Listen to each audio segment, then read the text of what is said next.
Turn, if you would, to Joshua chapter 7. It's the last place I'll have you turn. Joshua chapter 7. Proverbs 14:14 says, the backslider in heart shall be filled with his own ways, and a good man shall be satisfied from himself.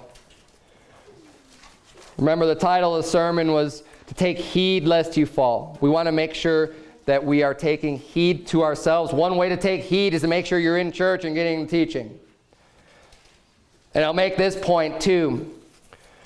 A lot of times when people fall into sin or start backsliding, they start to feel guilty, and rightfully so. You start thinking, oh man, I did this. And then what happens, and this is the worst thing you could do, is that they get out of church.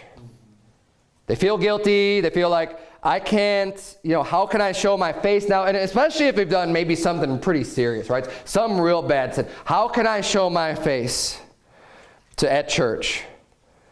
I'm ashamed of myself. God's ashamed of me. And then they just get out of church. I'll tell you, that's the worst thing you can do. Right. When you recognize you've done wrong, tell God you're sorry, but don't get out of his house. Don't get out of church, because the church is here. It's to help to build you back up and to edify you and to help heal and recover from whatever it is that you've done.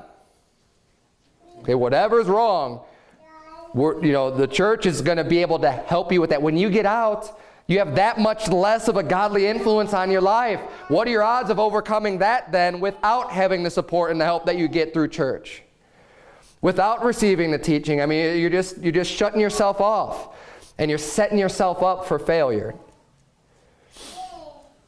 Hopefully, people in here, if you ever find yourself backslidden, okay, take this to heart and remember this. If you don't get anything else from the sermon, take this point.